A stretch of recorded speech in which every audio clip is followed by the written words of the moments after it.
back to another episode of the Hoodie and Headband podcast show. Back, your co-host Bryce, joined by my boy, my brother, Tariq. It's a new week.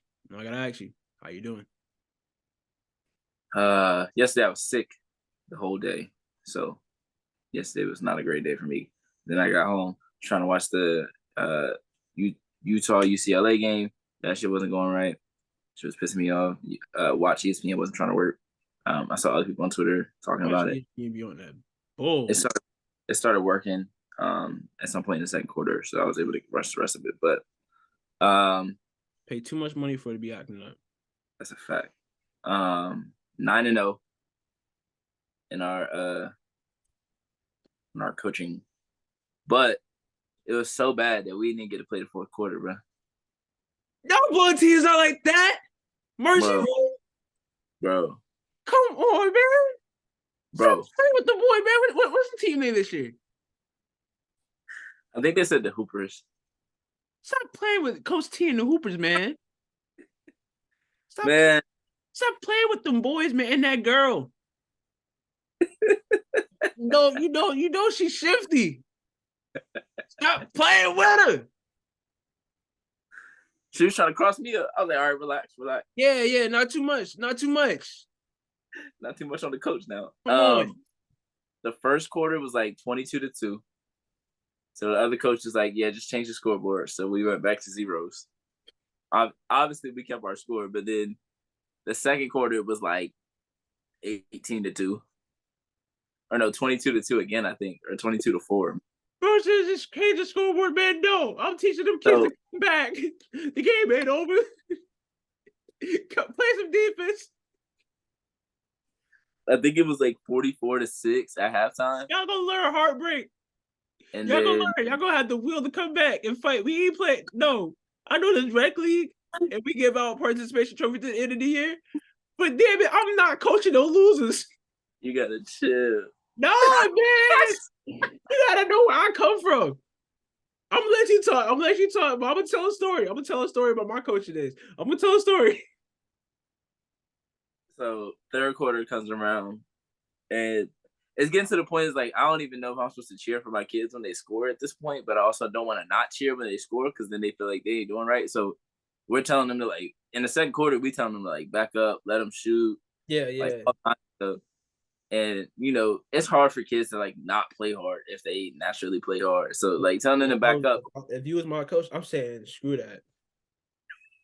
I'm running my numbers out, yo. So we the third quarter starts and we scored like 8 points in the third quarter, and then we scored, it was 6-2 in the third quarter. And then the shot clock started messing up, and she was like, all right, well, she was like, well, we could just end the game. We don't even got to play the fourth quarter. And I was like, what? So I was like, I'm not gonna force them little kids to play. They don't want to play. I don't think she asked them. I think she was just tired of being embarrassed herself. And we was not trying to run the score up. Like we put like 5 kids in that ain't like the craziest of ball handlers or whatever, and they were still getting steals and getting layups, getting rebounds, shooting it back. I'm like, I don't know what you want us to do, bro. Like, I even like our best kid. I was like, yo, give me 4 assists before you shoot another shot. Like just something to where he not shooting the ball and giving them buckets. Like I don't know, man. I was like, this. I should have to tell them. He ain't said 4 passes. He said 4 assists. That means they got to make this. Oh, you put an over under on the kid, bro. That's crazy. So the third quarter goes off or whatever, and we're like, all right, y'all line up, and they like, what? It's the third quarter. They was like, what? It's the third quarter. I said, yeah, but the score's too bad. They was like, huh? What was the final score? What's the final score? It had to be like 60 to like 8. It was 60 something like 8. It was bad. Them kids gonna have to learn, bro. I played a game where we scored 12 points. I scored 10 of them. We got cooked. I was in middle school. We got cooked. Oh no. Yeah. That's what the kids are in middle school, right? Yeah. Yeah, no, this is that time, bro. You got listen, BT trials around the corner. This is the time, man. Man, I was just like, and then we like, all right, y'all come have a seat or whatever. And the other coach looked at me like, yeah, you got it. Cause we ain't know what to say, bro. Like, what we tell them? Like, y'all did really good. Y'all just did too good. Like, next time, like, I don't know, play a little less hard. And y'all can play along. I'd be like, yo, run the score up every time. Put fear in these kids' hearts. We are that team. None of them is gonna play fucking middle school, high school ball, man, on them other teams. I mean, one of the girls might, but for the most part, them other kids, they not gonna play. They not gonna play middle school, high school basketball, man. Some of our kids might. Some of our kids got some talent, but even then, it's like it's not blowouts, bro. The crazy part is like it's not like our team is just crazy talented. That's the thing. It's like they understand what we telling them and they're doing what we ask them to do, and it's coaching. Working. It's coaching. But like, because if you put out certain players and you just say, all right, just go run, like they're not gonna understand what they're doing. But like, hey, follow the ball, like the stuff we work on in practice, that stuff translates to the game. So it's coaching. I was just like, man, y'all did at that level, it's coaching. For sure. I was like, y'all did really good. Y'all didn't do nothing wrong. You don't want other kids to feel bad. It's a Saturday for them too. They just want to come out, play basketball, have fun, go home, do whatever. I was like, y'all played great. Obviously, we didn't even play a whole fourth quarter because of how good y'all played. So they were like, really? They were like, are they gonna do this every week? If y'all keep playing like this.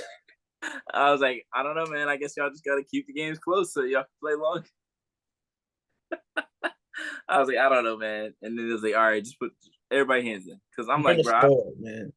I don't know what to tell them, man. I felt bad because I'm like, I feel bad for the other team because I don't want them to feel bad. But also, like, my team was playing well. I shouldn't have to, like, not clap for my team when they playing well. Like, I shouldn't have to just be like, hey, don't shoot. Like, I shouldn't be like, oh, they scored again. Like, that should not be a thought in my head. I should be hyped every time they score. And then some of the kids that don't score all the time, like, he scored.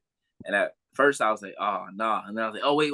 And so I was like, but I'm like, bro, I shouldn't even have to go through that. Like, who put these teams together? Because our team ain't even crazy stacked. That's the thing. I'm like, bro. But I don't know, man. 9-0, I guess. I don't even know if we're going to finish the season at this point. Like, they might just be like, it's clear. Like, I don't know, man. I don't know. They might not want to trophies. Y'all get medals or anything in the season? They did not give us nothing last year. Oh, damn. Yeah, one of our parents was like, "Oh, I'm gonna get these," and then nobody followed up on it. So, yeah, we'll see. I was like, we might have to go ahead and get their trophies now because go ahead and put the order in. It's supposed to be like 7 or 8 games. We might play 4. We might play 4 before they're like, all right, this team is just dominating. Like the dudes at the scores table, they laughing the whole time. Because they can see like our contradict, like they can see us like, yo, back up, like, like they get a steal. So if your team get a steal, what they supposed to do? Not score? Hey, let the defense come back. Like we got like 7. Wait for the defense. Every time we got a steal, we like go all the way, and then I'm like, oh shit, well we up like 28 to like damn. So I'm looking and they laughing, and then like they right in front of me in the third quarter. And like hands up, out of like habit. I was like, oh no. And they laughed. It was like, nah. I was like, bro, it's a habit, bro. I was like, I can't help it, man. That's funny, man. It ain't though. It ain't funny to the little kids that's getting blown out every week by Coach T, but it's I ain't gonna lie, it's funny. It's the kids out there getting cooked. I'm not playing. I'm just on the sideline. You know who coach these kids at practice every week? That don't mean I'm out. I mean, I was out there last practice, but they listen to what you say. Listen, they listening to what you're saying to them, what you're telling them. Don't make it seem like you're the coach. All right, you know who got these guys playing good. You and your and the other coach, head coach, y'all know ball. Y'all got these kids playing well. And the other coaches, it's their fault, not mine. Right. Because the other coaches was doing their part. Because at that level, it's all coaching. This story about to tell you, it's all coaching. So, my brother was playing, right? Me and my dad coached this team, right? And my brother nice, as people who know A-Dub, my brother, like, the boy nice. He's playing high school ball and everything. Like, we all nice in the Warner fans. So yeah. He was one of the nicer ones. He was ahead of the curve, he was dribbling better than his counterparts were at that age. They were like, yo, this is like elementary school. This is like maybe like 5th grade. And it's like some kids that he did play with when he was like younger that are like some of the nicest teams. Like, see, at my gym, at my rec, they used to try to stack the deck. And like, yeah, all the kids that are going to go to Goose Creek, they would get them, put them all on the same team. So like it's a system, man. It's a system, bro. Like it starts that young. It starts that young, and it's still that way today. But yeah, so all the kids, they ended up playing together at Goose Creek whenever they were in high school and stuff, whatever. But like at the rec days, they all play together. Always the nicest team, whatever, right? And then you got my brother, and my brother had him, this kid that like DeMar DeRozan, and one of my other homies. And then they had a bunch of like first timer kids or whatever type, couple girls in the team, whatever. And my dad coached that team and it's still to them. They're like, yo, yeah, defense, crash board, get rebounds. These kids were small. Dre was a small kid. His friend, they were small kids. Going against his team with some kids that were like big. Like bigger than the average kid was at the time. And they went on to beat that team. Like my dad had a full court press on the kids. The kids didn't know what to do. I was like, yo, this is crazy. He's like, but end of the day, it came down to coaching. Because on paper, that other team should have won by 10, maybe 15 points, respectfully. And everybody in the gym knew that. But the team we had, based on the coaching and everything, like, yeah, we won. And we won because of the coaching. Like we did our part. And because those kids listened to what we had to say and we instilled in them a game plan, and they followed that game plan. The game plan worked. Stick the game plan. When you're not above the coach, it works sometimes. You got a good coach. So, shout out to Coach T in the game. Tariq undefeated his coaching career. Proud of you. Proud of you. I'm proud. I'm proud. Listen, bro, I'm proud. Shout out to my guys and my girl. I'm just glad I'm states away, because if I was there watching it, I would. They would have escorted me out the wide. Bro, I was so quiet. They didn't know what to do, bro. They would have escorted me out the wide. They would have been like, no, like, you cannot come back next Saturday either. Like, even our parents at a certain point just stopped cheering. They was like I hate those games though. Like, yeah. Where you could hear a pin drop in there. Like, it was that bad. Like, I was like, oh, this is bad. Like, for y'all not even play the third quarter is funny, bro. Me and coach just look at each other. I'm like, bro, I don't know. Play the whole fourth quarter. That ain't never happened. I mean, I done got blown out before, but not to play the fourth quarter is crazy. Finished like whole, bro. I'm like, dog. Yeah, that's it. Who got snacks this week? We don't even do that. Y'all got snacks at the end of the game? No. We do our little talk. We losing recipes, man. We do our little talk, and then we be like, all right, see y'all Thursday for practice. Nah, we losing recipes, man. Snacks, we used to always have snacks. We did it a couple of times last year, but we didn't do it every time. Like, I think the last game they brought cupcakes. Okay. But I'm like, y'all better not eat them before the game. Y'all know. Yeah. Because it was like our championship game, even though we'd already beat them. Last game of the season, yeah. Yeah, so we was like, all right. I won a championship with a forfeit once. I was mad as hell. Not a forfeit. Because it was like. He's on your TCU. Was it? It was like 4 teams. It was like even 4 to 5 like teams in the league. or was it the year that we had 3 teams in the league? I don't know. But yeah, no, we had 3 teams in the league, played every team twice. And other kids that were on that team, they like play like AAU or just like didn't care about it for real. Like they were just there. It was a nice squad. So they didn't. But they didn't care. End of the day. They were just playing like all season shit or whatever. And I really wanted to play because friend of the show, Hassan was on that team. And we beat them boy, right? And I was talking about shit the next day in school. I was like, yeah, we beat them. They was talking all that, and we beat them. I sprayed on Jordan's face too. Pause.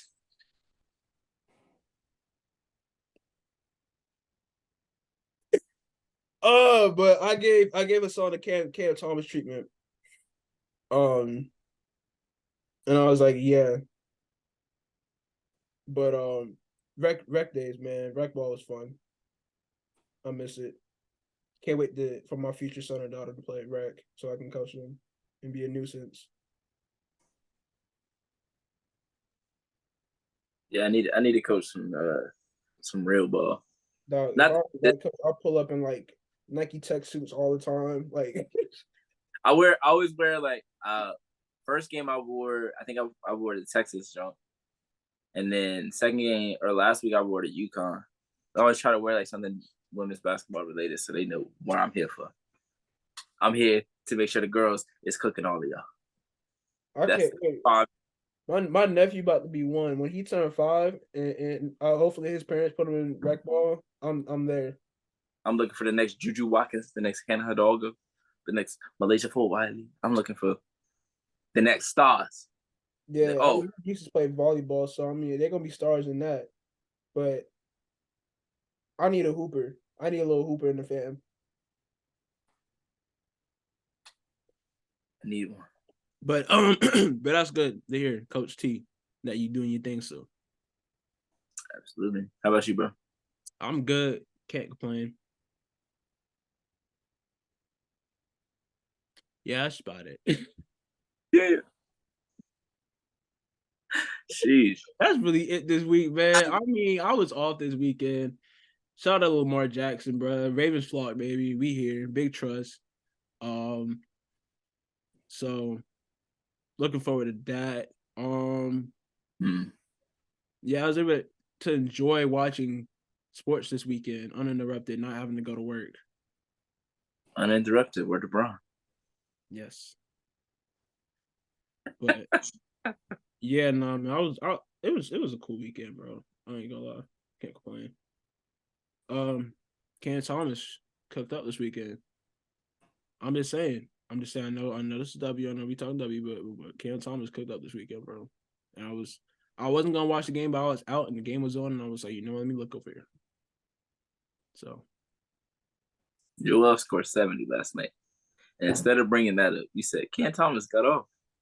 No. You want to know something funny? You know why he went off? Because Greg Popovich said we're going to hammer him? Pause. Whoa, no. That's what Greg Popovich said. I'm sorry. I was talking about Cam Thomas, why he went off against the Lakers.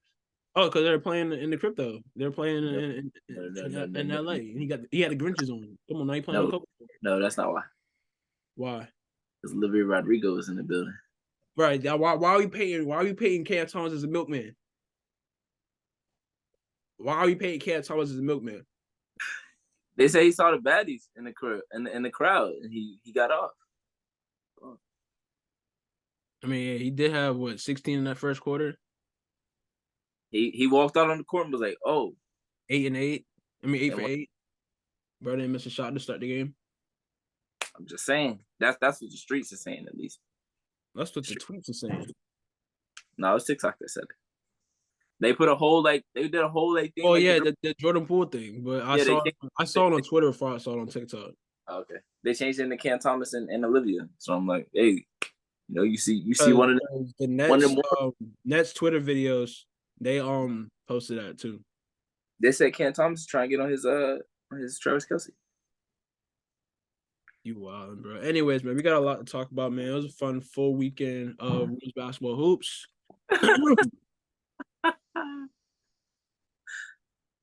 As you can see by the title of this program, we are talking women's hoops today, women's basketball, college basketball. You sound college professor. I can't get serious. Oh, my fault, damn. Trying to be well respected, serious. Let this be a serious platform. I mean, I know we are serious most of the time, but we here be serious too sometimes. My fault, OG. Damn. Shit. Anyways, man. All right. Where do you want to start? All right, no, I know where we can start. First and foremost, congratulations to Tariq VanDerveer for becoming the most winningest coach in NCAA Division I history. She surpassed Coach K on, what was that, Sunday? With her win against Oregon State. Now she has 1,203 wins, and we'll have more than that. And we'll set the record because Coach K is not coaching no more. So the record is hers to set at this point. You know? Huh? Who's the next closest that's active? Do you know?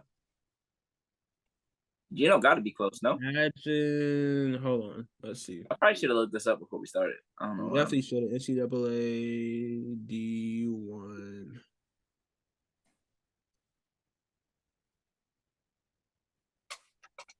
Basketball coach wins. Oh, this is men's basketball, but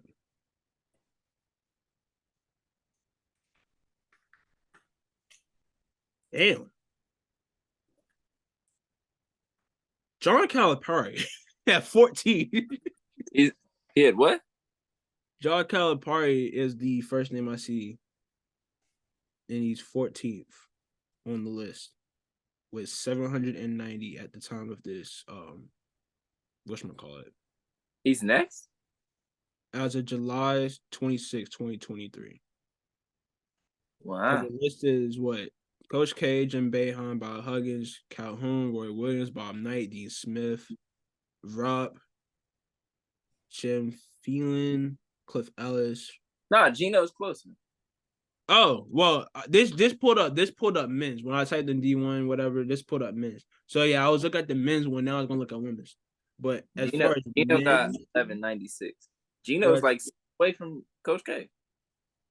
Okay. But no, I was saying men's. Oh, okay. Well, Cliff Ellis is at whatchamacallit, Coastal Carolina, and he's 10th on the list. So he's above Coach K. Or not Coach K. He's above Coach Calipari.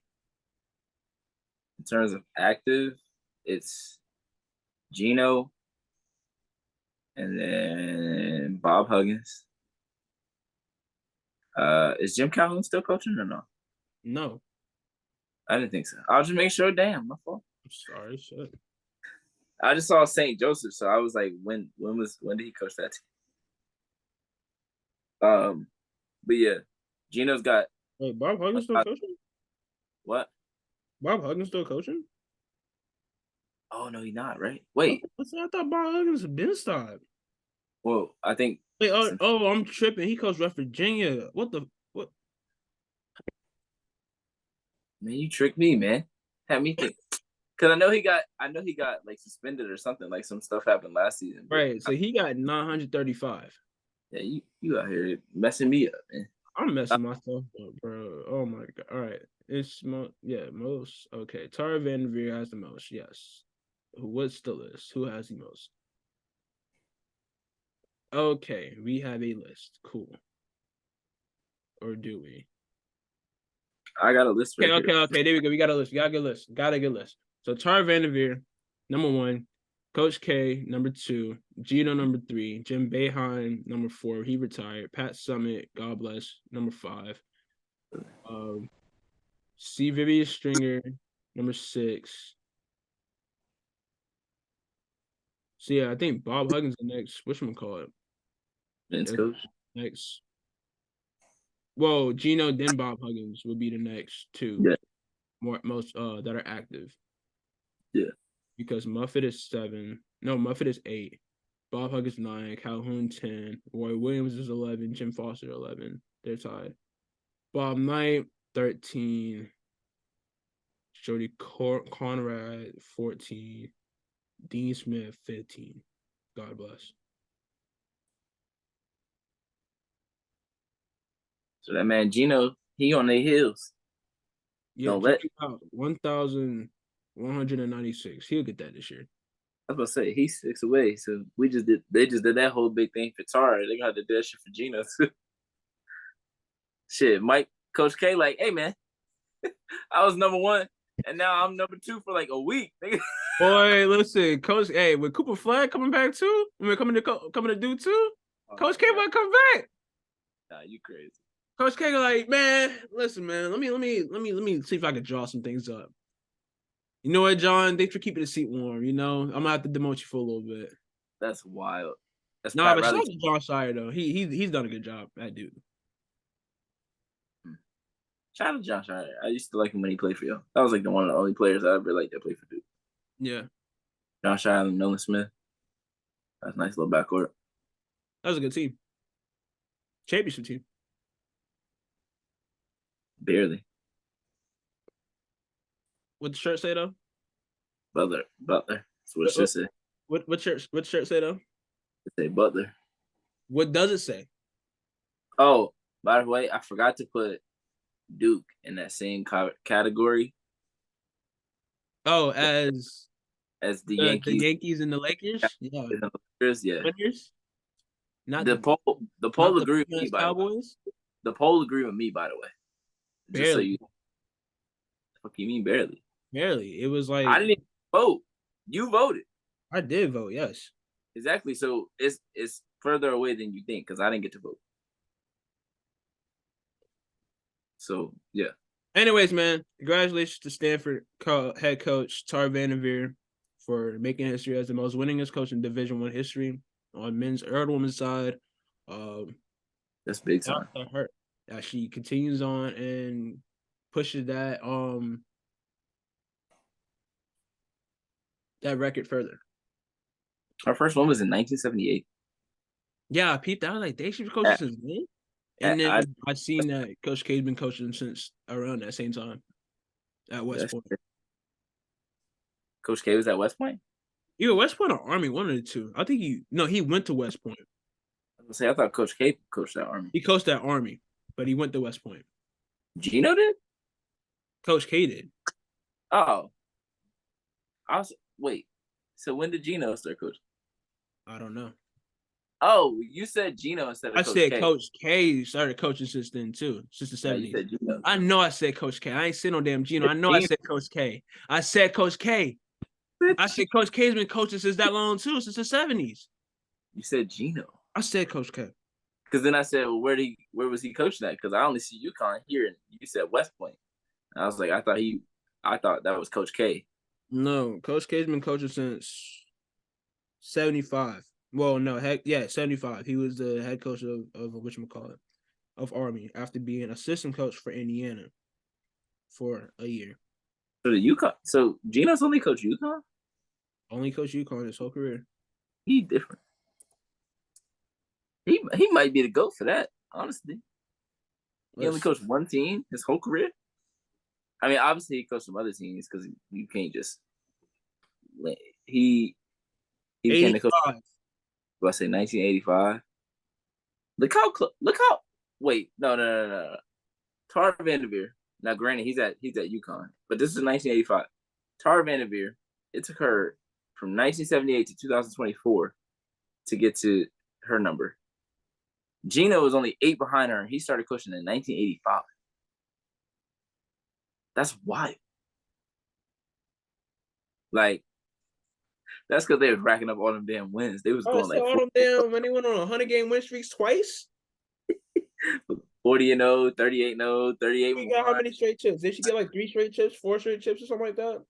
Who? Stewie. 4. 4 straight? 4 for 4, no Wendy's. Come on now. They haven't got the 4 for 4 Wendy's no more, bro. It's just straight Biggie bag. It's straight Biggie bag.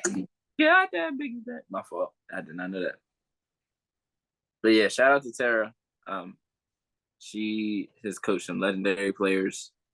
Coached the USA team. Yep. Yeah. Always been a great coach. Always been a good leader of women. A role model as well. So shout out to her for sure. Fishowski had some good wins against Oregon and Oregon State this past weekend. And they did that without Cam Brink. So yeah. that was that because Kiki went crazy. She had 37. So shout out to them too for going to get that dub for Coach Tara. But yeah, man. Shout out to Tara. It's crazy she only got one. She only got one, right? Championship? One chip. That's what Maneka? Nah. Maneka. No. She got the one with maybe she has two.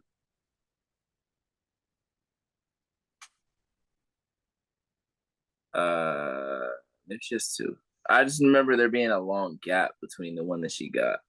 I think so too. Like there was a long gap between her championship. How many championships does she has? Okay, she has 3. Yeah.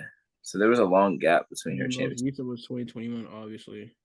And then the one before that was what? Oh, so 1992, 1990, and then 2020. So that's a long gap. That's a long gap. Such a long gap. Like 1992 to 2021, that's almost 30 years. Wait. Yeah, that's almost 30 years. Yeah, it's 29, yeah. That's crazy. That's a long time. You coach for 29 years and don't win one chip. I'd be mad. But I say after like 5 years, I'd be like, what's going on? The fact that I'm not saying they should have fired. I'm just saying the fact that they didn't. It's huge. Because coaches get fired for less. Yeah, like damn. But I mean, if you win in the go 1 year without a chip, go 29.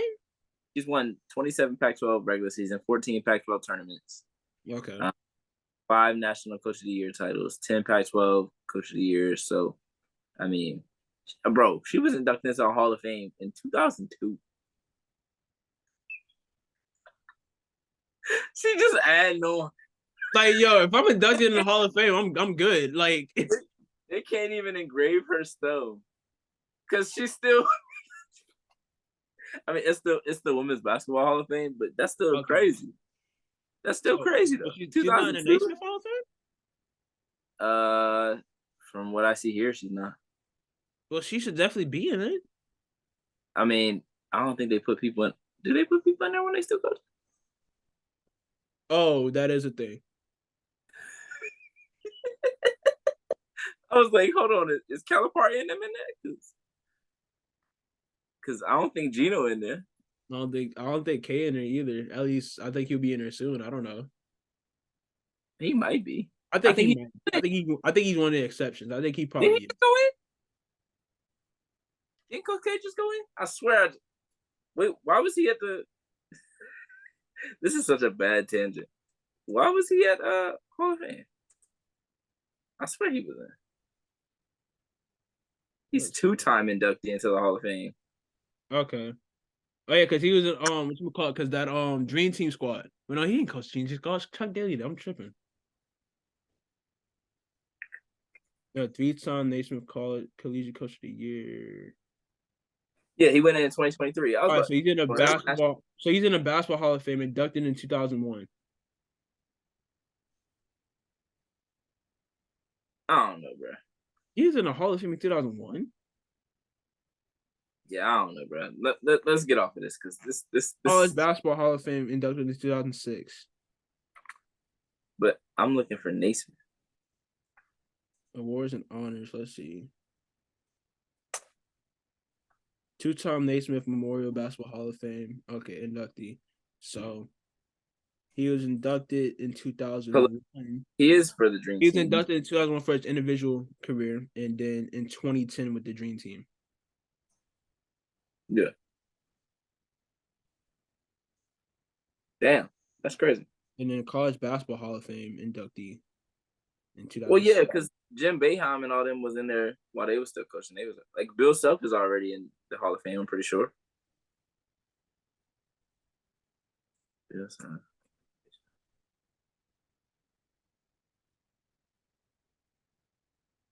Yeah. He's already in the Hall of Fame too. So you could be a Hall of Famer while you coaching or while you're still coaching. I think. I don't know, man. Fuck it. I don't know, but shout out to all the great coaches out there. Shout out to Gino. Shout out to Tar. Shout out to Coach K, Pat. Shout out to that's 2017. Sorry. Coach Cal. Dawn. About to say, I was waiting for it. That boy at home. Look at him. Listen, delayed Christmas gift from my dog, from the homie cat. Just so y'all know, he had that on while we did the preview. He's biased. They gonna watch this and then watch the preview and be like, "Oh, he covered up with a sweatshirt, huh?" All right, enough is enough. Let's get to some matchup talk.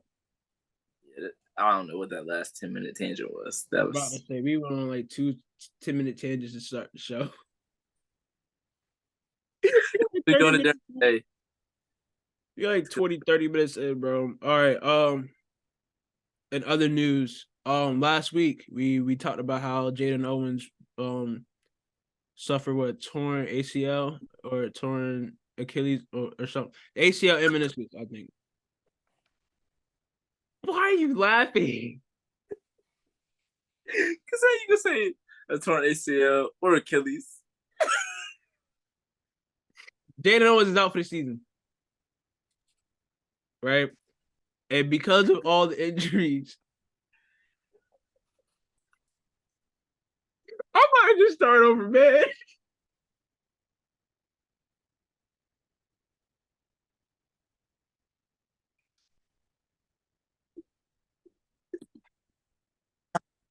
This is why I need to do notes before the show. But Jaden Owens is out for the season. TCU guard Jaden Owens out for the season after she suffered injury to her ACL and MCL. And that was the last straw for TCU for a moment. You know, they didn't have any more players, and according to Big 12 rules, you not enough players to play in the contest, you have to forfeit. So that being said, they forfeited what, 2 games, 3 games? 2. 2 games, and they held open tryouts for walk-ons, which is crazy. We haven't really even seen before, you know. Imagine being in college and being like basketball team, just like open tryouts, like open tryouts. What? I mean, I know I was in college, they had tryouts for walk-ons and stuff, but I mean that was really so they can get their manager for the year. Like right. They weren't really like true walk-ons. Like, I mean, I know every college is different when it comes to walk-ons, but like you're not about to walk on and play your freshman year. Like, no. That's a fact. So I think that's crazy, and given the opportunity, like I feel like something good is going to come out of this for one of these young women. But yeah, they brought in 3 players with they got some high school resumes on them too. Like they was like, hey, must have high school experience. Oh, they got that. They got state champions. Yeah, they got all conference players. All city players on that squad now. I mean, they've been had him, but I mean, like the walk-ons, and they were just chilling casually on campus. They're like, oh, they were probably waiting on this moment, you know. They used to pray for times like this to shine like this. Time I spent on some active shit. All right. Hey, wait, go. Let me stop. We post locking. I'm locked into this game tonight. I know that for sure. I'm locked into. I gotta see it. Mm-hmm. I gotta see how Piper Davis, Ella Hamlin, Michaela Moore. I think that's how you say it. I think that's what her name is. I've never seen Michaela spelled that way, so if I got it wrong, Michaela spelled the new way every day. Honestly, if I spelled it wrong, I definitely apologize. I would get that right. I seen Michaela spelled M-I-K. I was like, whoa. I've seen it spelled that way before. And Sarah Sylvester. Sarah Sylvester was the first player that they signed or picked up. I don't know what the correct term is for it, but she plays volleyball. The volleyball coach was like, we're all a family. Like if they need help, we're gonna help them out. They would do the same thing for us. He said if he had any eligibility left, he would have hopped on. So shout out to those players for stepping up and helping out their fellow classmates. Mm-hmm. That way they're at least able to end the season. Because it's got to be difficult for the players that are still healthy and want to play the rest of their season, especially if you're a senior. You don't want your season to end because you don't have enough bodies. So for these 4 players to step up and play in a Big 12 conference that has a lot of talented players and a lot of talented teams, that's really big of them, honestly. Yeah, they dropped. I hate that they dropped 2 games the way they did. Especially with it being conference play too. They're 1-6 in conference play now because of it. And they dropped games to Kansas State and Iowa State. Which I mean, I don't say could have gone either way, but I mean they're 14, not a bad team. But I just thought,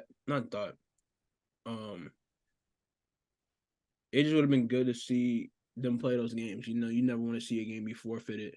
Matter of fact, I hate forfeits. I'm sorry.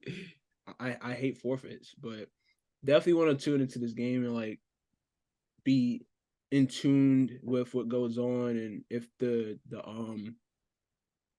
walk-ons do get not some burn. I mean, obviously they will, but how they perform in this game. How much UCF, who are the only team under them in the Big 12 standings at the moment, with an 0-6 conference record, 9-7 overall record. The best they could have got, respectfully.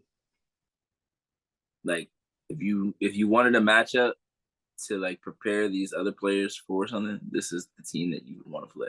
Playing against the only team worse than y'all in the conference.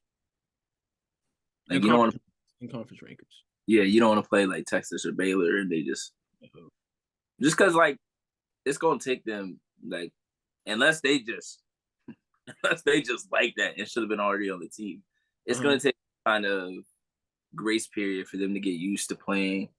Even the volleyball player, it's gonna take some time for her to get used to run up down the court for them to play in D1 basketball. Like it's gonna be a transition. Like I don't want y'all to think that we just expecting them to come out and drop 30, but I just think it's super, super intriguing.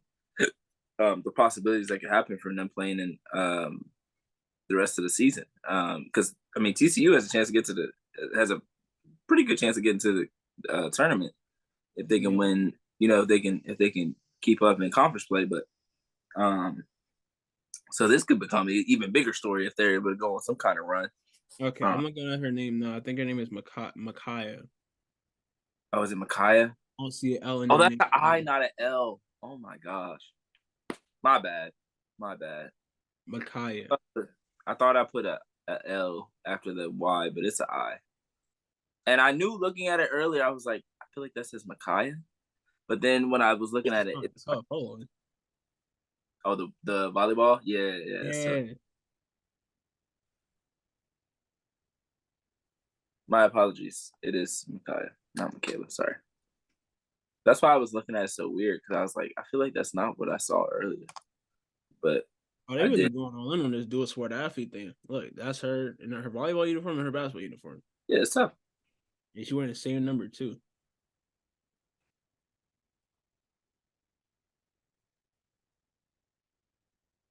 But yeah, I'm definitely. They had Deja Turner go down too. Yes. Okay. So yeah, I'm trying to see what year these girls are. I don't know if it'll tell you that. It has the maybe if you got the updated roster. Oh yeah, that's true. They be on there that quick? They're underclassmen. I would love to see them be back on the team and just for them to have their shot. Let's see roster. Okay, so Sarah Sylvester, sophomore. Sarah Sylvester is a sophomore. Piper Davis is a freshman, and Micaiah Moore is a sophomore. So word. So it wasn't very long that they were playing high 2 school guards basketball. and forward. Yeah. I wonder how often they had been playing before today. You know, some hoopers they stay in the gym. So Yeah, I mean, and some of these D1 programs got like club teams too. yeah, We had a one of club the team. club team. Another friend of mine, she played at USC's club team. Yeah, girls that played in high school, like they still want to play in college. I mean, they might have not gotten offers in college, but they gonna find a way. One of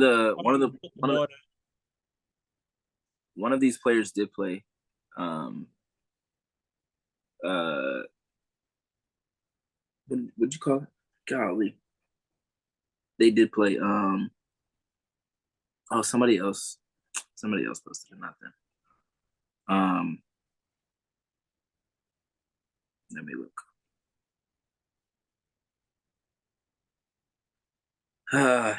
It was Ella Hamlin played a season of club basketball. Okay.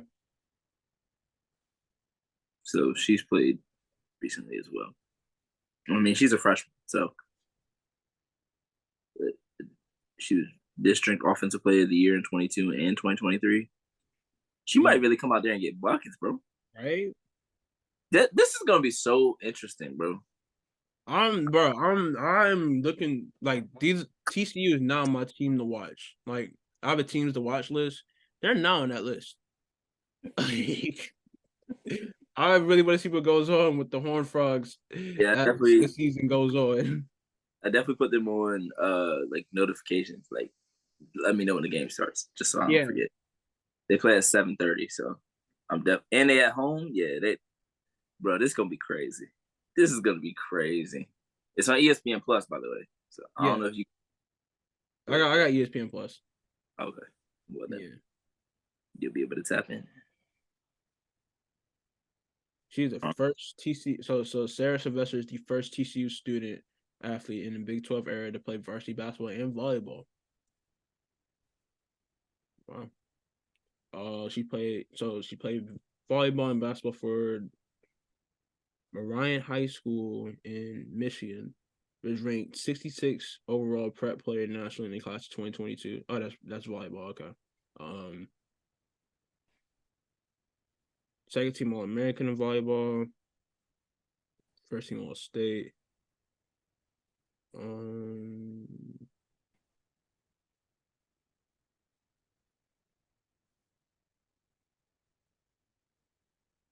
Okay, so she earned back-to-back All Catholic High School League honors as a junior and senior in high school. Word, hey, I want to see what goes down with this team moving forward. College basketball season just got that much more interesting, dog. We've never seen anything like it. Literally, tryouts in the middle of the season during conference play.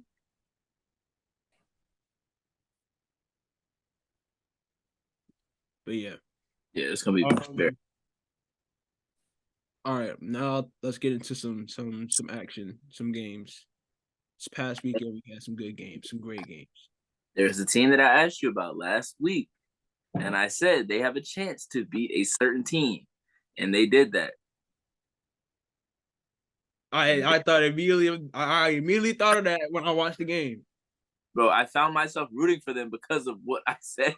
Bro, literally, I was like, let's go, Cody. Like, I was in here yelling. I was like, man, let's go. Bro. And then Kayla come down, swept. I said, oh, let's go. I'm catch myself cheering for both teams. Boy, I came home from lunch so fast because I went to church, went out to eat, zooming, trying to get home. I was like, oh boy. But yeah. It was a great game, man. Great game. Cody Man had career high 33 points, 12 rebounds, had 21 points in the fourth and OT combined. 13 in the fourth alone. J.C. Sheldon had all her 24 of her points in the second half. Another problem. She's so damn fast, bro. Yeah. I put out a tweet that she might be the fastest in the country, and a couple people said that there were some other people in the conversation. I never said that she was like by far the fastest. But like, she in the convo. If I got to put my money on somebody in a foot race, I might be putting it on JC because that girl is fast. Like, it take her about 2 seconds to get up the court. Celeste Taylor has some big shots, hit two big threes. If she can consistently hit threes or just get the jump shot to fall, that's going to be so big for her, not just now, but when she eventually gets drafted. Yeah. Her defense on Caitlin late in the game when she had 4 fouls. I think at a certain point they started to wear her down a little bit. She shot one bad three. She had the ball and it was probably like 20-something seconds left on the shot clock. She just kind of just chucked one up, just hoping that it went in. But granted, she had just hit one from half going into that. So you really can't fault her for it. But I feel like that was the fatigue shot. Emma Shoemate hit two big threes for Ohio State. Mikulášová hit a big three in overtime as well. Molly Davis, though. Molly Davis is tough. If she gets to the basket, it's going in the net. She finds so many ways to finish at the rim, and it's crazy. Like, every time I'm like, oh yeah, she about to do something crazy. She does something even better than what I saw before. I'm like, that's tough. Like, Molly Davis is gonna be nice. Like, she's gonna be nice. Kayla had 45. She was 12 of 25. Probably got a little fatigued. These are the kind of games that I worry about with Iowa. But there's also like, why can't they, get back to where they were last year at the same time? It's like I've been looking at reasons for why they can't get there. They might still be able to get there. Like, it's not like especially after a win like this, bro. Yeah. I was thinking about for Iowa in this case. Iowa. I don't know why.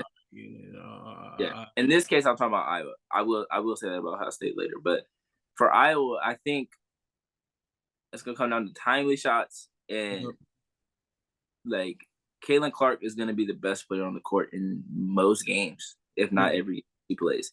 So if she can get it going and teams can't figure out a way to guard her consistently, she can hurt you with the passing, she can hurt you with her scoring, and she can get your best defenders in foul trouble. Now, I will say there are a lot of calls that she does not get called on. She be doing some push-offs, she initiates a lot of contact, and then the foul ends up going on the other player. And sometimes I do not agree with that because you can't allow players to initiate contact and then when they accept that initiated contact, they get called for the foul. That ain't right. Especially when you see players like Alyssa Pilley, Lauren Betts, Camila Cardoso, who are getting hacked every time they touch the ball and there's no call. Lauren Betts gets hacked every time she touches the ball. Oh my gosh. They'd be like, oh, jump ball. What? She's 6'7". How are they getting a jump ball without them smacking her arms and smacking her in the head? But that's neither here nor there for the moment. But I do think Iowa still has a chance to make a run. But it's going to come down to it's always going to come down to the other players and how many timely shots they can make. Molly Davis made some big shots. Kate Martin was in some foul trouble, so she didn't really have the chance to do that. They really got to get Gabby Marshall like consistently going. They really she might be the most important player to this team this season, and what they want to do in terms of the postseason. But for Ohio State, we talked about it last week, and they hadn't really had like a huge signature win.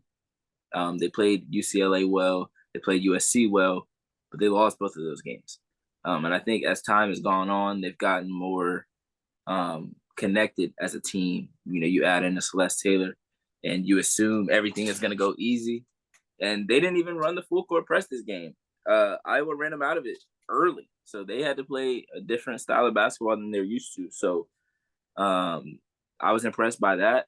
And they were in foul trouble a lot. Taylor Thury was in foul trouble, so that's Taylor's in foul trouble. J.C. Sheldon was in foul trouble. And they were able to combat all of that. They were able to stay in the game. And then the second half was just a barn burner, like both teams just going back and forth. And then I think I went up 12 at one point, and I was like, dang, it might be over. So I'm sitting here and I'm writing stuff down, and I'm like, all right, Ohio State, this is another big loss. Then they start to come back, and I'm like, all right, it's not over yet. Cody McMahon get a couple M1s, hit some spin moves. J.C. Sheldon gets to the rim. Was Celeste Taylor got that layup at the Celeste Taylor got that layup at the end. Should have been an and one. Very tough layup.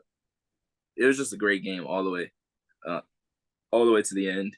Obviously, there were some post game extracurriculars that happened, but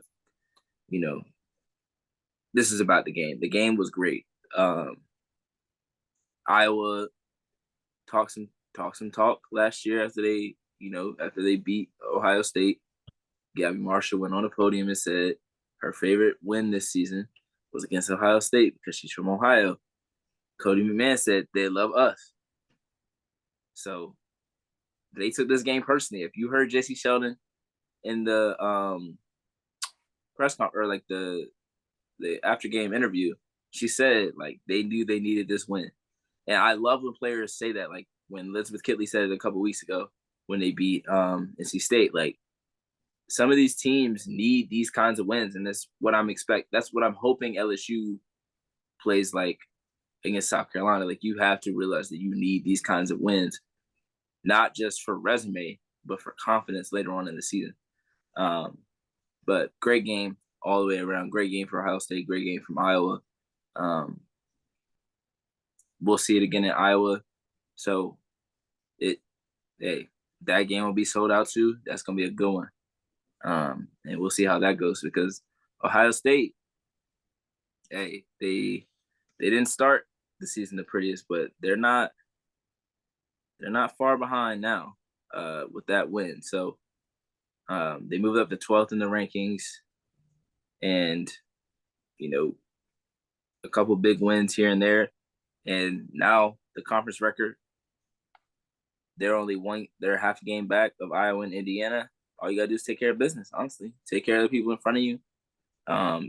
Don't play down to competition.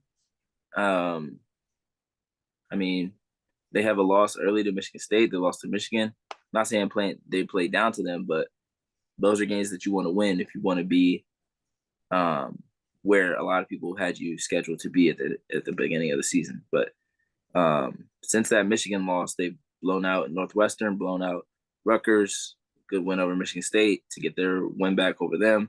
They beat Maryland, and then they beat Iowa this past weekend. So now they've got Illinois, Purdue, Wisconsin. Should be 3 wins. Then you play Indiana. So that's another big game. And then you got Minnesota, Michigan State, Nebraska, Penn State, Maryland, Michigan, and then you got Iowa, last game of the conference. So take care of business, and you got a good chance of winning this regular season Big Ten. So we'll see how it goes. But very, very big win for Ohio State. Big time, man. Big time win. And when we definitely said that they need it going forward to through conference play. As their let's see, what does this put them in Big Ten standings now? 6-1. They're third behind Iowa and Indiana. That's good company to be in. Yeah, all they gotta do is take care of business for sure. What was I looking about?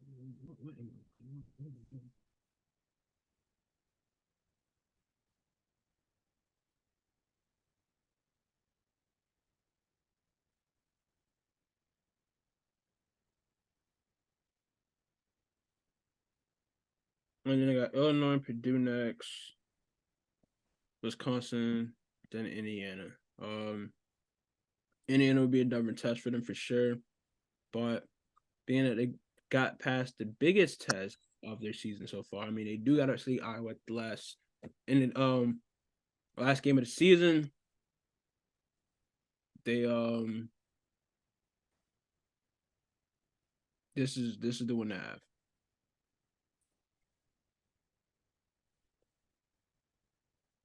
Absolutely.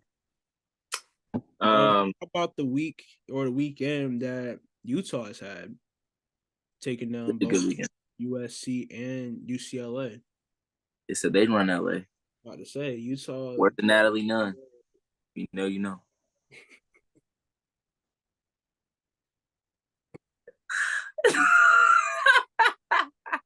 Blame my mama for that, bro. Blame my. Oh man, but yeah, no. UCLA took. I mean, not UCLA. Utah took care of business. Beat USC. Beat UCLA in overtime last night. Tough game. At the Cribbo too. They beat USC pretty handily too. Yeah. Like 20-point dub. Like. Yeah. USC lost twice this weekend. Yeah. Also Colorado too. Yeah, bit of a struggle for USC. Utah got 2 good wins. I was really impressed with the UCLA win. I was confused by some things that happened last night. Like Lauren Betts only playing 26 minutes. And the commentator kept saying, like, oh, they have more space when she's off the floor. First of all, she's bringing so much to the offense and the defense with her being on the court. Yeah. With her off the court, they're like, oh, we ain't got to worry about nobody killing us in the post. We ain't got to worry about them making no post touches. Like, they were able to get some open looks, sure, but it's not like they don't get open looks when Lauren Betts is on the court. I don't know. It was just weird.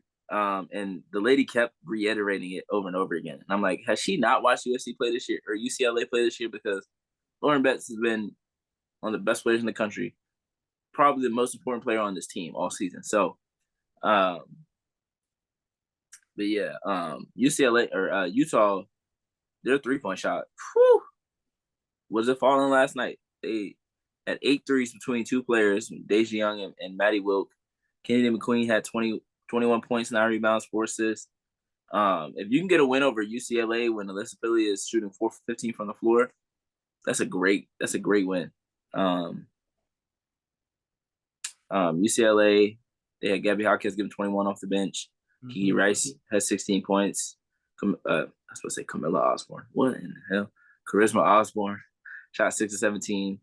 And then Lauren Betts played 26 minutes, had 7 points, 5 rebounds, 5 turnovers. So she struggled a little bit early during the game and was never really able to get comfortable. So maybe that's why they didn't play her. I'm not sure completely. But in a 45-minute game, she was on the bench in the 4th. It was just a little confusing to me. But Corey Close knows more about basketball than I do. So I will trust that she knows what she's doing because she's done it before. But really, really good win for Utah. Really 2 good wins, honestly, because the USC win is good too. Beating 2 teams that are ahead of you in both rankings and in conference record. So the Pac-12 was wide open. I mean, there's no clear-cut favorite at this point because let's see. I think everyone's got at least 2 losses now, if I'm not mistaken. Because UCLA lost to USC and now lost to Utah. So let's see. Okay. Colorado has 1 loss. Stanford has 1 loss. Yeah. UCLA has 2. USC has 3. Utah has 3. Oregon State has 3. So the top 6, they're going to be battling out for who's going to be the number 1 spot. Stanford has surprised me. I felt like some of the games they could have a little bit better. But Colorado is a really good team, and I think we might have started to skip past them with the way UCLA was playing. And I think UCLA is learning how to play as being one of the top teams in the country, with being the hunted. Yeah. Because for weeks now, it's been South Carolina, UCLA, South Carolina, UCLA. Now it's starting to seem like, especially if South Carolina wins Thursday, it's starting to seem like South Carolina in the field. But it's not like the field is bad. The field is really good. Oh, because yeah. like these top 10 to 15 teams could beat anybody on any given night. And that's what's crazy about what we're seeing from ACC play to Pac-12 play. Like both conferences are just madness right now. And it's normally what you see in March, but you're seeing it in January. And it's making for a lot of fun basketball, a lot of fun content. Yeah. So it's going to be interesting to see how some of these teams respond. Utah responds to their losses with 3 big wins. Now they're 4-3 in the conference. Oregon State just dropped one to Stanford without Cam Brink, so they're kind of reeling a bit. See how they respond. That's what I'm looking forward to in this conference play is how do you respond to losses? How do you respond to someone knocking you down? Do you get back up or do you stay down for a little bit and try to get back up that way? Is USC lost to UCLA, came back, beat them that time, and then they lost. Now they've lost 2 in a row. So how do they respond to those 2 losses? UCLA as well. They've lost another conference game. So how do they respond?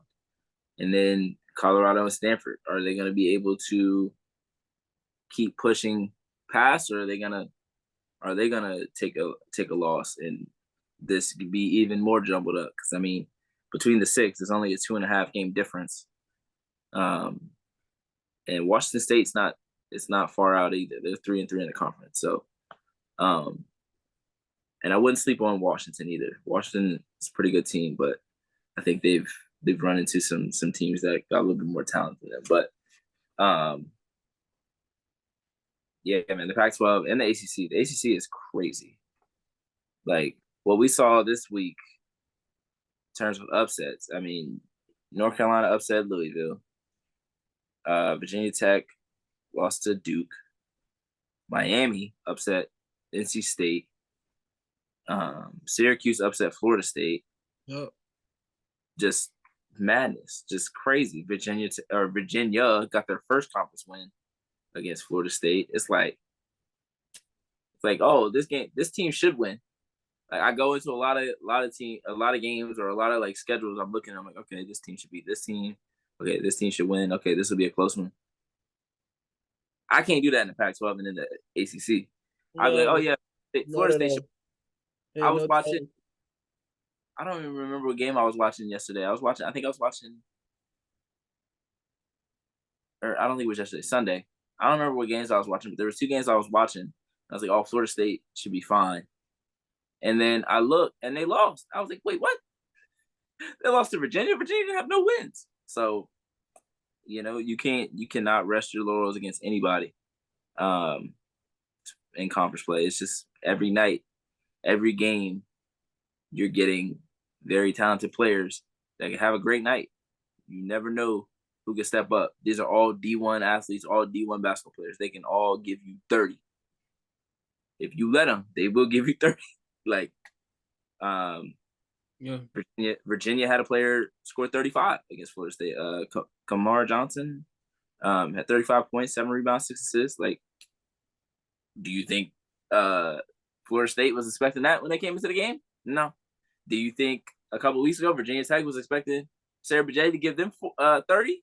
Probably not. So, like, you just gotta lock in. You gotta be 100% locked into everything that's happening. I think the North Carolina and Louisville game could go either way. It was a home game for North Carolina, so it's an upset, but it's not a huge upset in my opinion. Yeah, they're both closely ranked. But I'm not too surprised by the Duke upset of Virginia Tech, especially since Georgia Amore got hurt, and she ended up missing the next game.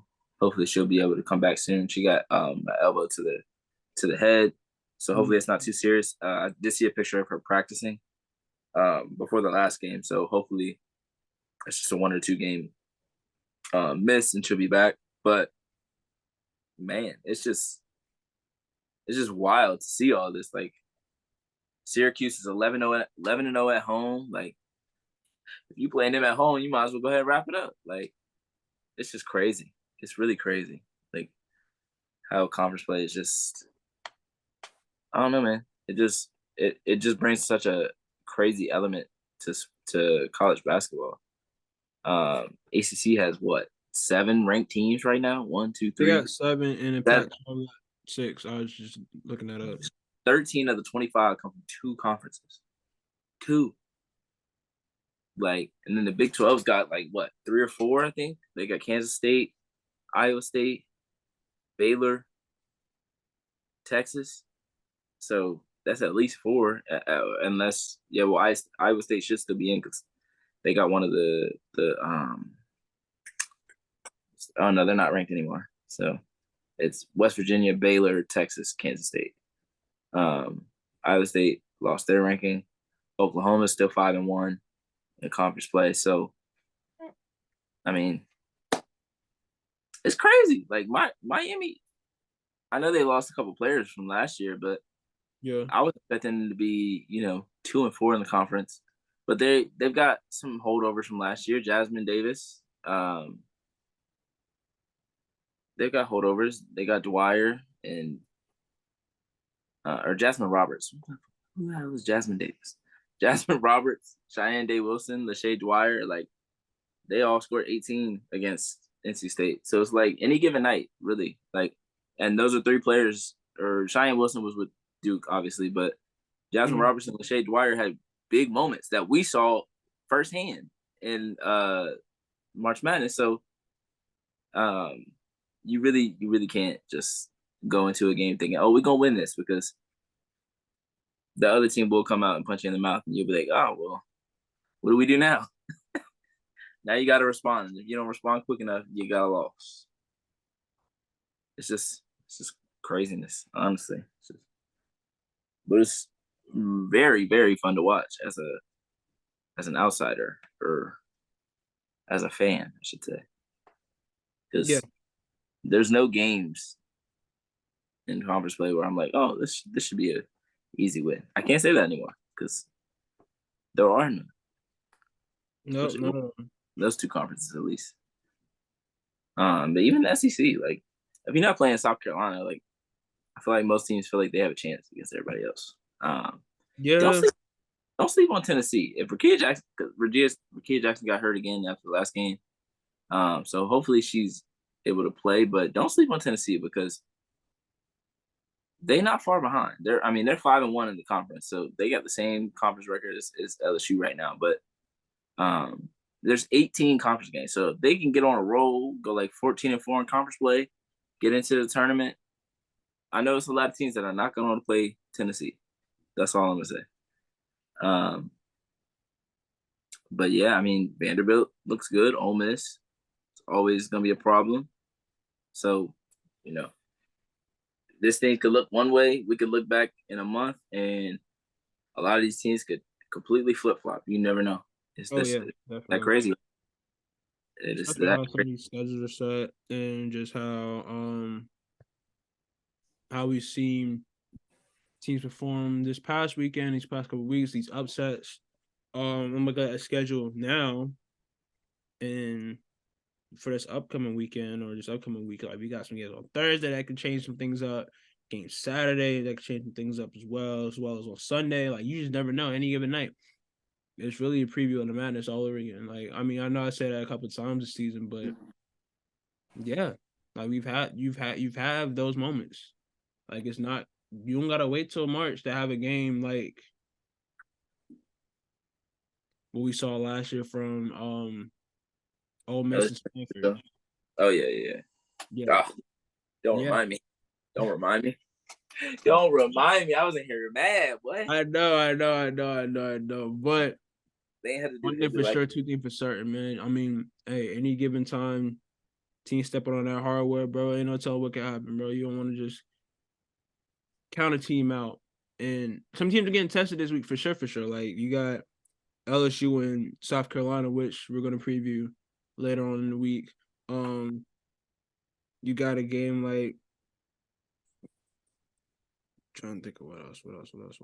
Syracuse, Notre Dame. Notre Dame's that's a big game before the UConn game. Syracuse, Notre Dame is Thursday. Miami warm up is Thursday. Colorado, Oregon State is Thursday. Thursday's a packed night. And then on Saturday you got Notre Dame and UConn, Virginia Tech, Syracuse, Stanford, and Arizona. Utah, Oregon State. Got some games this weekend. Absolutely. I'm sorry. Those are Sundays. Sundays. Well, Notre Dame and UConn is on Saturday. Yeah. The last 3 games I named are on Sunday. Virginia Tech, Syracuse. Got Virginia and North Carolina. Stanford and Arizona. Utah, Oregon State. Just some notable ones. I'm a little surprised by Arizona, the way they've struggled. I am too. I thought they would be. I didn't think they would be like a top 4 or 5, but I thought they would be in the conversation. Yeah. Kaylin Gilbert is good. Esmery Martinez, Maya Naji. Wait, no, sorry. Maya Naji stepped away from the team. Brea Cunningham, Jada Williams. No, I thought they would. Helena Puello. I thought they would make some noise in the conference, and obviously it's early. You know, it's still a month and a half to go of conference play, but for them to be 2-5, I'm a little surprised, just a little bit. Yep. But those top teams are really, really tough to beat, so can't really fault them completely. Yeah, but I am interested in the South Carolina Vanderbilt game too on Saturday, because that's a quick turnaround for South Carolina. Yeah, to go from playing LSU at Baton Rouge to go to come home and play Vanderbilt. And Vanderbilt is a sneaky team. They've got some talent, and they are bringing in more talent. They ain't stopping. Shout out to Shea Rao. But Vanderbilt's gonna be a problem for years to come. So definitely want to give them a shout out. But man, I don't even know. Just conference play is just wild, especially like because it's all happening so fast on the weekends. It's like game after game after game. It's hard to keep up with, bro. It's literally like March. Trying to watch everything. I was like, bro, I know I can't watch everything. Like even like men's basketball, you got like 3 Big Ten games on, like another 3 Big East games on. It's just like all the games are just good. Like every game was good this weekend that I tuned into. Whether I was on the men's side, women's side, football I watched. It was a good weekend of sports. Straight and open. Good weekend of sports. Shout out Coco. Shout out to Coco, making it to the semifinal round. Yeah, it's just Utah got a tough one too. But it's like when you think about it, like especially the weekend, it really is like March. Because there's so many games on at the same time. And it's not just like, oh, this team's playing a non-conference, this team's playing a mid-major. Like, no, these teams are playing like ranked teams almost at least once a week. You're playing a ranked team. Yeah. And it's not like, oh, we're just playing, number 24. Like, no, we playing number 2 today. We playing number 5. Like, Colorado played number 15. UCLA. Utah played. Like, that's crazy. Like, those just, like, going from this game to this game that quickly, like, in a day, really. You have a day, and then that next day you're playing. So, yeah, it's wild. It's wild. But it's fun to watch. So. Yeah, that's what makes all this fun, man. I love talking about this with my boy. I love talking about this in general. Like, just love watching hoops and talking about hoops. So we here for. But yeah, I ain't got nothing else really to discuss or address. Hold on, got it right here. The women's national team training camp roster was revealed. Yep. The players. Faces. Are Brittany Griner, Diana Taurasi, Aaliyah Boston, Ariel Atkins, Nafisa Collier, Chelsea Gray, Jewel Lloyd, Brianna Stewart, Asia Wilson, Alicia Gregg, Kelsey Plum, Jackie Young, Kalia Copper, Sabrina Ionescu, Benaja Laney, and Alyssa Thomas, as well as Ryan Howard and Enrique Gumbawale. Nice. That was everyone. I'm interested to see if Diana makes the team. Me too. Because if we're keeping it a buck, she's not better than these other guards on this list. No, not respectfully. And honestly, if I'm Diana, I would rather have the 5 with Sue than go and try to go get another one. Like, she should have retired at the same time.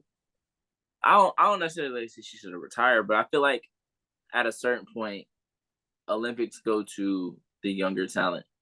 I think like you've done 5. Because I think 5 is try enough. to be on that last Olympic team or whatever.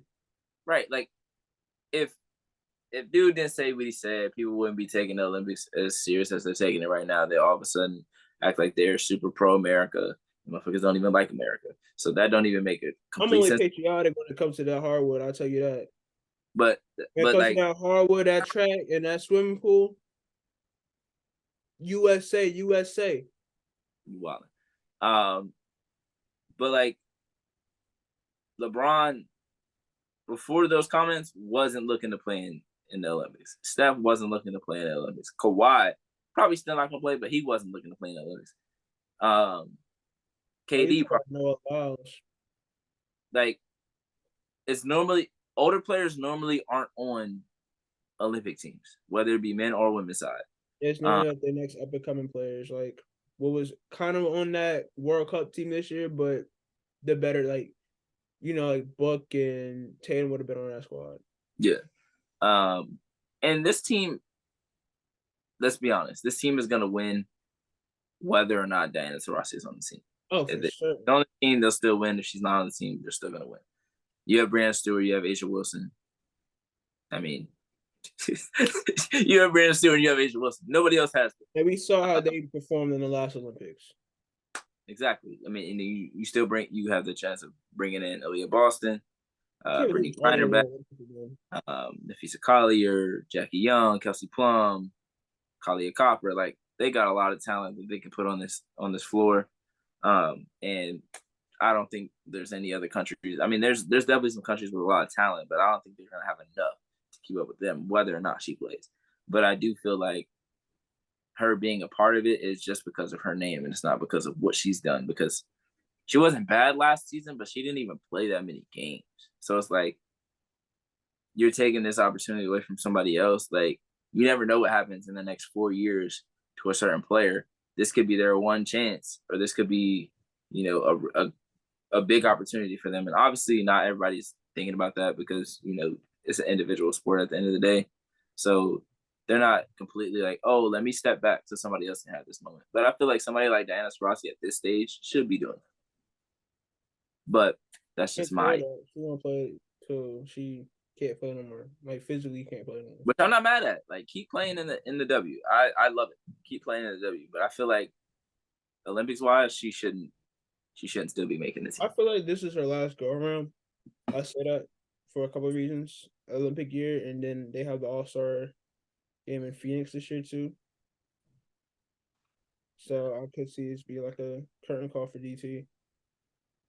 Who knows? That girl loves some basketball, so she's not gonna give it up until she absolutely has to. Which I'm not mad at. I cannot blame her. Yeah, WNBA free agency has also begun. Not a ton of news.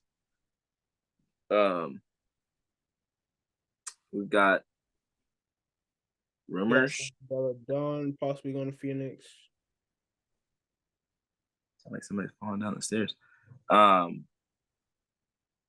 there's talks of Elena Delle Donne going to Phoenix. In a trade. Who will they trade? We do not know. According to Christina, Kalani Brown has received interest from multiple teams. The Sparks, the Aces, Storm, Dream, and the Wings. Jordan Canada was cored, but that was so that they could open up for the possibility of her being traded. Awak Kawir is foregoing the 2024 season. I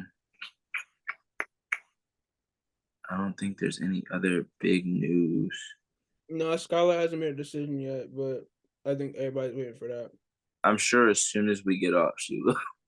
Oh, and I'm like, bro, emergency pod. I don't care if I'm at work. We're potting right now. Jasmine Thomas retired. Oh yeah. Shout out to Jasmine Thomas. And she was hired on the Wings coaching staff as the director of player programs and player development coach.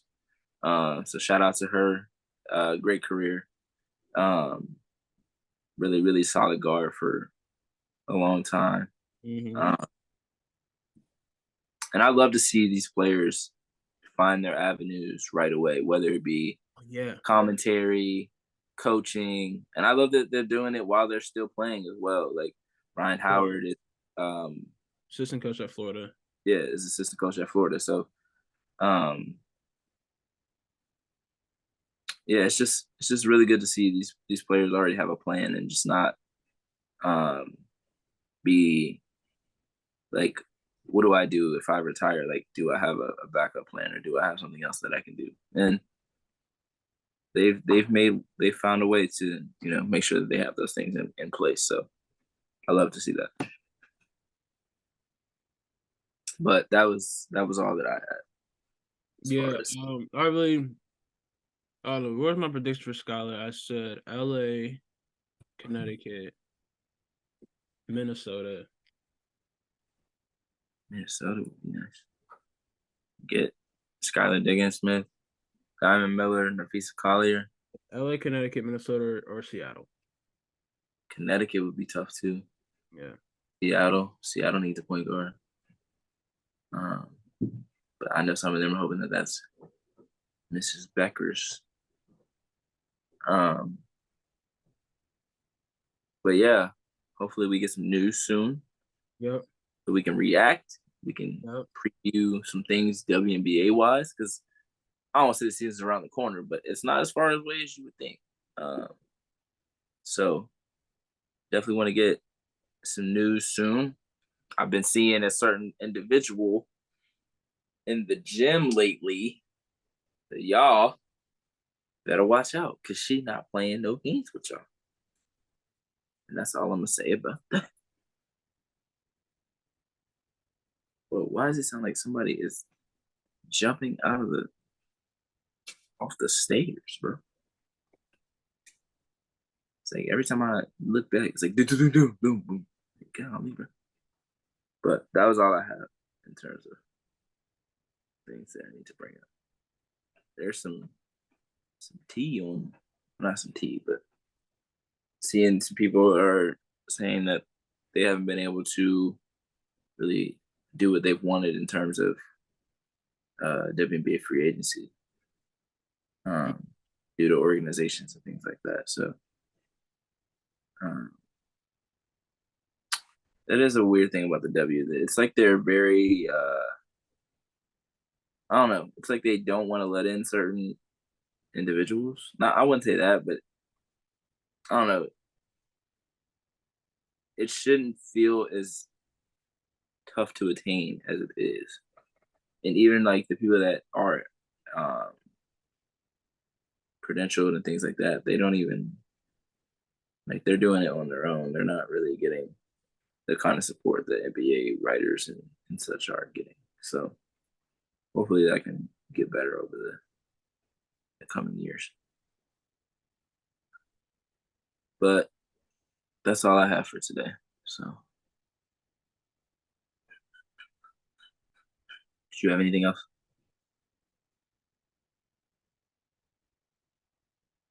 None else, no. I'm just looking forward to all the great hoops and all the whatchamacallits. Looking forward for all the great hoops and all the crazy W news. We're getting close to the AU season as well. It's just a good time, man. You know me, I'm a basketball junkie, bro. I love this game. You said AAU season? I said AU. Athletes Unlimited. AAU. I was like, AAU? What the hell? No. AAU, no, that's crazy. No. I say, huh? I ain't that much of a basketball junkie, but I am a basketball junkie, so. Yeah, but thank you guys for tuning in once again. Yeah, appreciate y'all.